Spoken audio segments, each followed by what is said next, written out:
The medieval cathedral was far more than just a house of prayer. It embodied a great spiritual order, more real to the medieval mind than all the world of matter.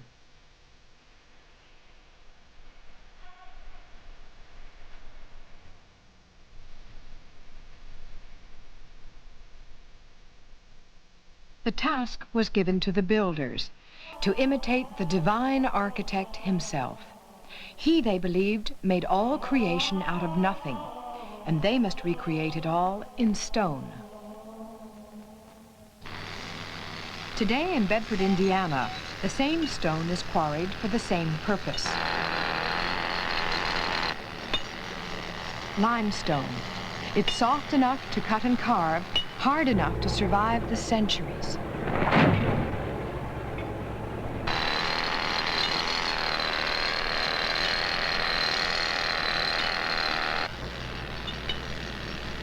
Limestone has been the raw material of countless monuments.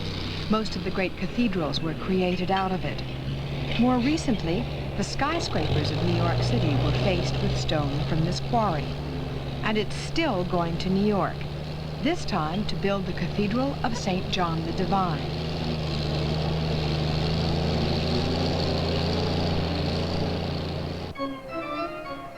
Started in 1892, St. John's is a Gothic cathedral that's still under construction, a witness to the lasting power of the Gothic to express religious faith.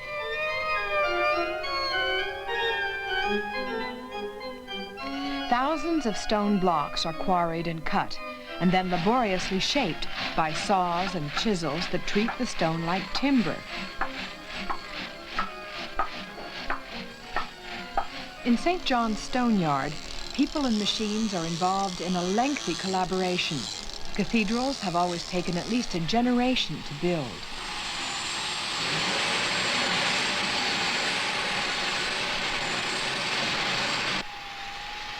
Limestone is called free stone because it can be cut freely in all directions without regard to grain. These apprentices will spend years learning how to handle it. It's the ancient craft of Freemasonry. 800 years ago, Masons were part of a revolution. They began to build higher, lighter structures than had ever been thought possible. They built lofty interiors filled with light out of delicate curved stone. It was an engineering marvel, and new techniques developed to analyze structures can help us understand it better. This Gothic shape was quite unlike its predecessors.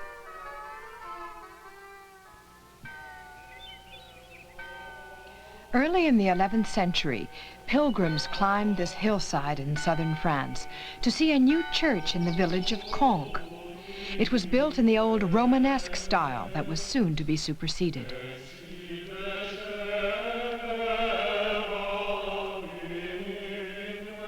The Church of Saint-Foy reflects the stern faith that governed life and death for its builders. Swallowed up by hell, the damned receive ingenious punishments, while the blessed make their solemn way to their reward.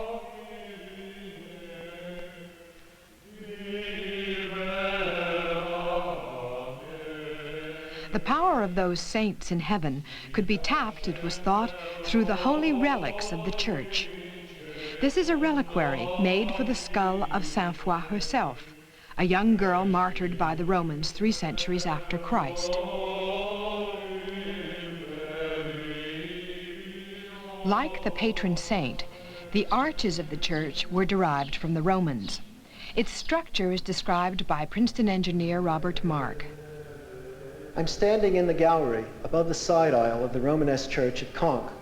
Romanesque churches typically have massive walls with relatively small window openings. They also generally have very heavy barrel vaults, which exert very large forces both downward and outward. The outward thrust of the vault tends to push the walls apart. Huge amounts of heavy stone are needed in the gallery and side walls to counteract this thrust. The system works well, but it has one great disadvantage. the light entering the upper reaches of the cathedral is indirect because it has to pass over the gallery, and it makes the interior of the church somewhat gloomy. It's like a tunnel burdened with masonry. Outside, it's like a fortress, stone heaped up against its own weight. But within a few decades, stone had been set free from the rock pile and lifted high above the rooftops.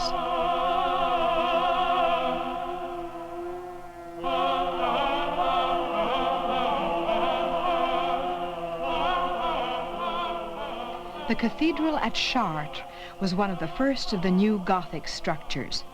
Instead of the massive walls of the Romanesque, vertical buttresses concentrate the stone where the structure needs support. Above, flying buttresses arch away from the wall. They carry the thrust of the high vaults through the vertical buttresses to the ground.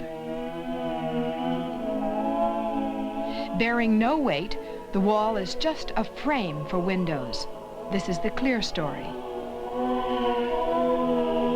A skeleton of stone supports the building, framing a lofty interior.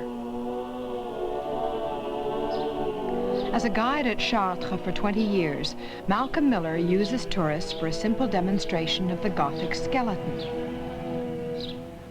1, 2, 3, come on, 4, 5, and 6.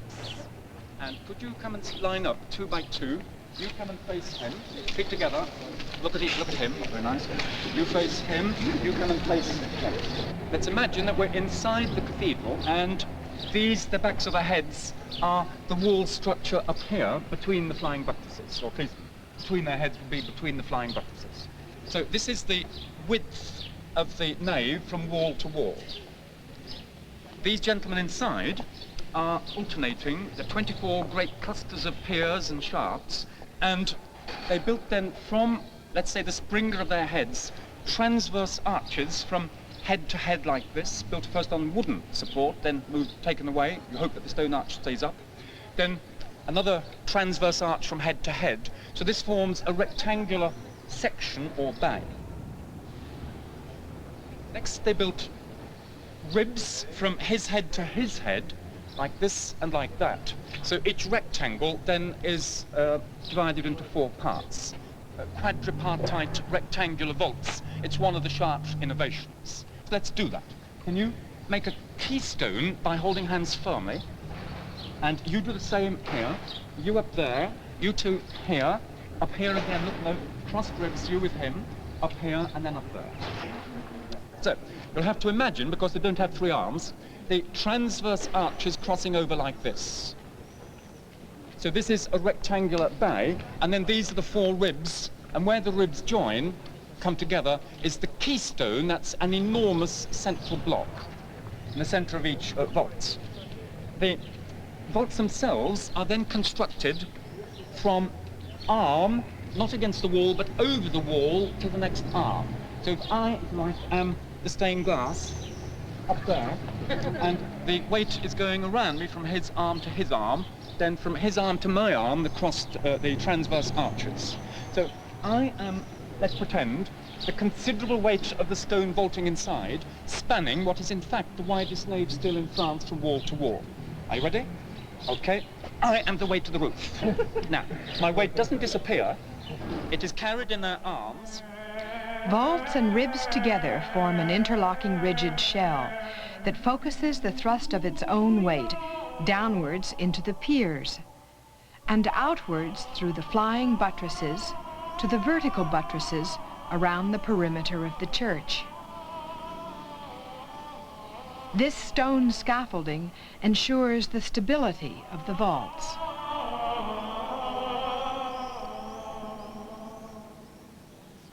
1, 2, 3 to either side.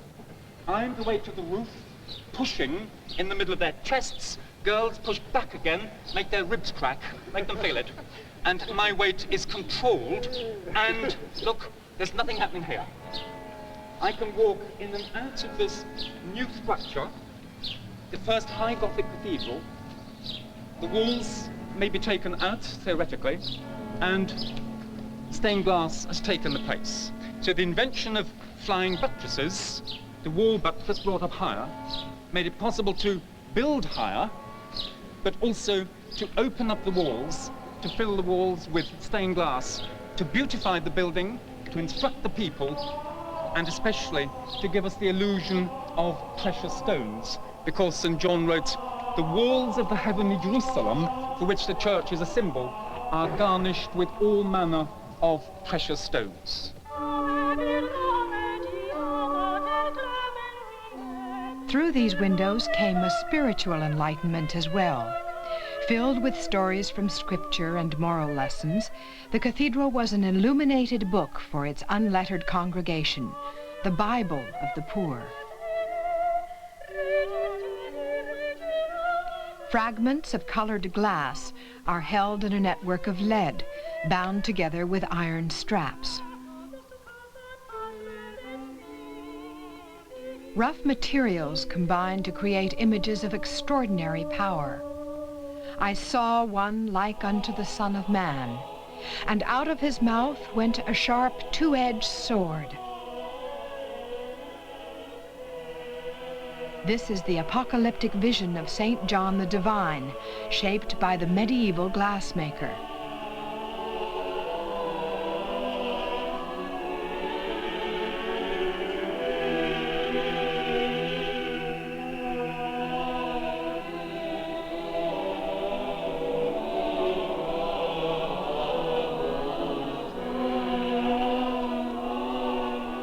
I am Alpha and Omega, saith the Lord, the beginning and the end. In less than 2 centuries, 500 churches and 80 great cathedrals were built in the Gothic style in France alone. It was an unprecedented flowering of architecture and art.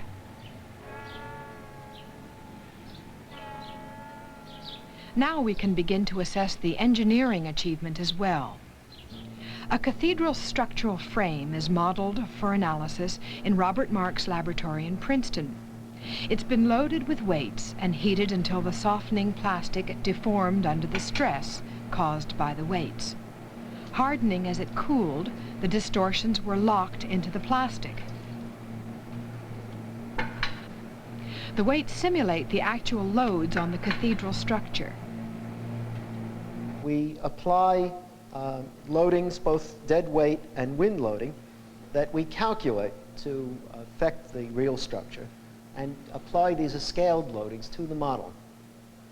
The model is then viewed in polarized light, and the patterns that we see in the light tell us the distribution of forces within the model.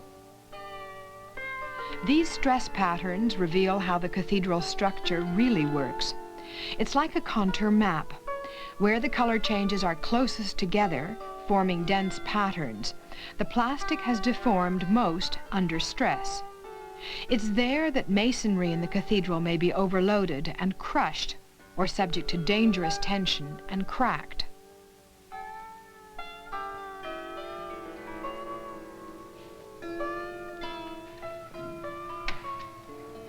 Photographs provide a lasting record for further examination.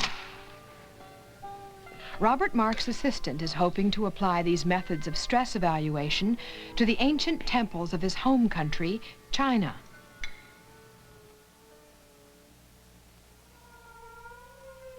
Chartres Cathedral has long been revered as a high point of Gothic beauty. But for engineers, the buttressing system raises questions of efficiency.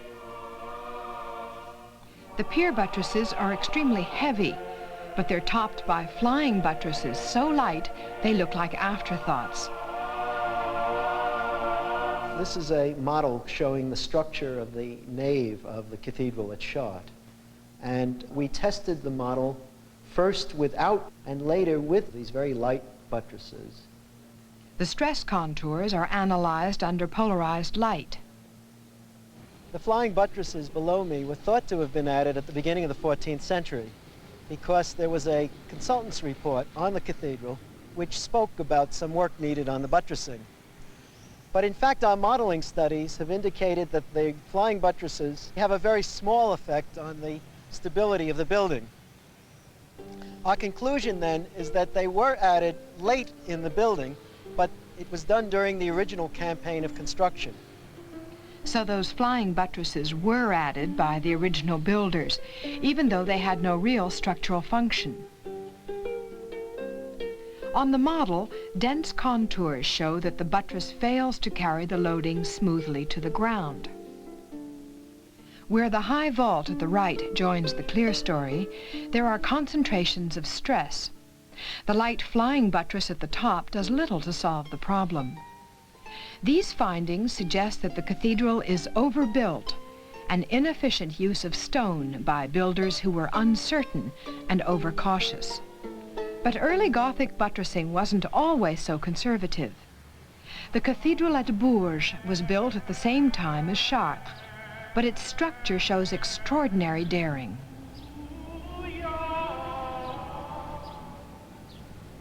The original designer of Bourges may have been the best of the medieval engineers. The buttressing system for his building, which was begun around the same time as Chartres, and which is even slightly taller, weighs only 40% as much as that of Chartres. The achievement was due largely to his aiming the buttresses at a very high angle so that the forces from the clerestory wall were carried more directly to the ground. It wasn't used in any of the other high Gothic buildings, and I think the reason for that is that the designers were frightened. It seemed so light compared to other buildings. These slender wishbones of stone hold up an entire cathedral. It's a dramatic expression of the potential of Gothic engineering. The model shows how directly the forces are carried down the light buttressing system. This delicate sloping profile is quite different from the rectangular bulk of Chartres Cathedral, where 2.5 times as much stone is used to do the same job. The buttressing at Chartres is extravagant, and it's also under stress, as the swirling contours indicate. At Bourges, smooth contours show how efficiently the light structure works. And once it's pared down to the barest essentials, the rest can be windows.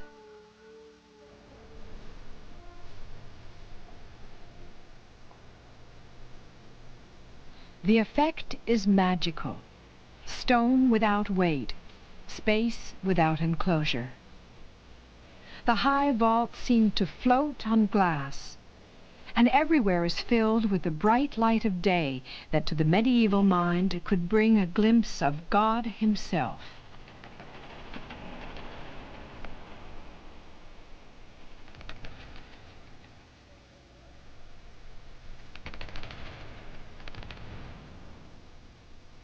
In its design, the cathedral was supposed to echo the divine proportions of creation itself.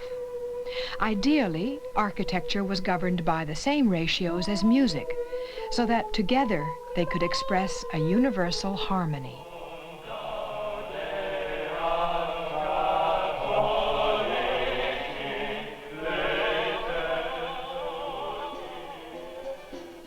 A cathedral was pieced together over generations out of a whole society's collaboration.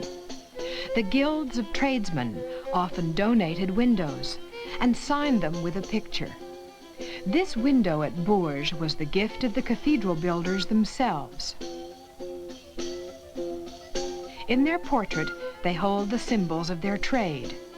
With simple tools like these, they built the cathedral stone by stone.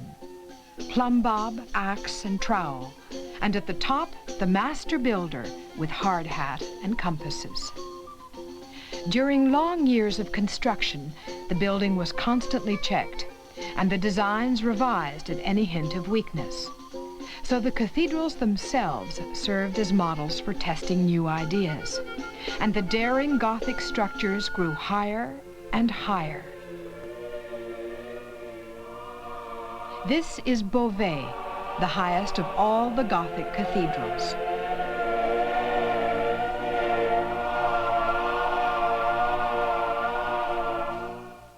This model represents the structure of the Cathedral of Beauvais, which was begun around 1225. The choir, the eastern end of the building, was complete by 1272, and in fact the structure fell in 1284. Was Beauvais built too high? Its vaults soar 48 meters into the air. In Robert Mark's laboratory, modeling studies have looked for faults in the cathedral's structural design. It was thought that this slender colonnette, attached to the clerestory on the right, caused the collapse by buckling. But the model shows no serious stress concentration here.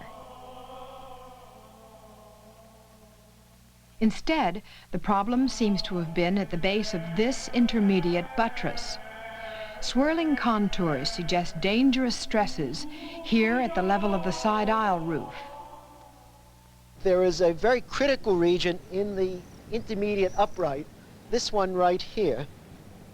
And in fact, there was extremely high stresses right down at the base of the upright over the roof during high winds. The combination of dead weight and high winds would cause a great deal of cracking in that region. The actual upright that failed is the one behind me. That upright, in fact, has been replaced. What you see now is one that was built in the 14th century. The original upright is similar to this one, where there is a relatively light shaft, and it has been reinforced down below, just in fact as one would expect it to be reinforced for the problem that we predicted. It's much heavier along this axis, and they've added a third set of flying buttresses to brace it. Errors in design were generally corrected during the course of building. But at Beauvais, the danger was concealed by a wooden roof over the side aisle. The gabled roof behind me covered the region of the upright so that the masons would not have been able to see the stones undergoing problems from bending. There are traces of that roof behind me as well. You can see it in the stone here and even more clearly in this region. The failure itself took place by the base of the intermediate pier cracking and possibly slipping, so that the pier was lowered. It brought the center of the flying buttress down with it, and with the removal of the support for the center of the flying buttress, it fell and allowed the clerestory wall then to burst outward, taking the inner vaults with it.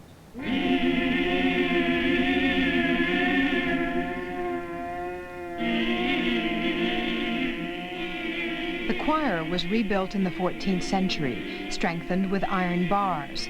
The rest of the cathedral was never completed. Beauvais, it seems, was not a Tower of Babel, tempting heaven with its height. Since it was rebuilt, the lofty structure has stood for nearly 6 centuries, surviving even the bombs of World War II that smashed the city flat around it. In New York, the cathedral builders are at work again. This is the Cathedral of St. John the Divine in New York City. It's the largest Gothic-style building in North America. It was begun in the latter part of the 19th century in a different style, in a much heavier Romanesque construction.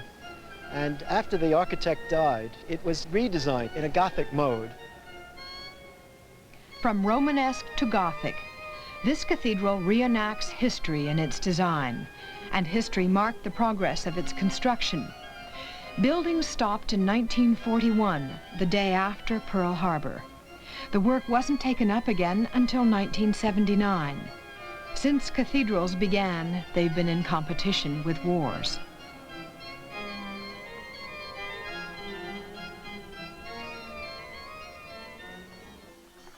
St. John's is being built by hand, using all the traditional methods of working stone.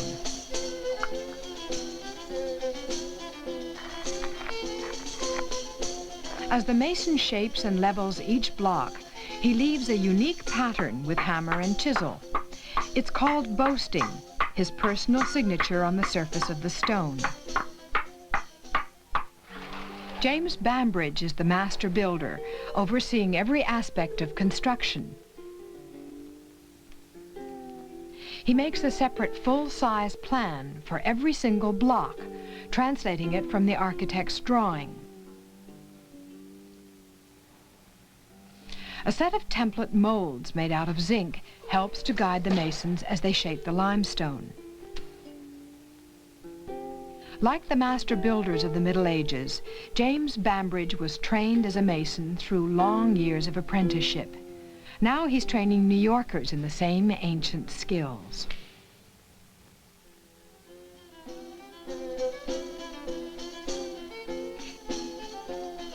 It's an extraordinary undertaking. In the Masons' Lodge, apprentices from 20th century America emulate the master craftsmen of medieval Europe.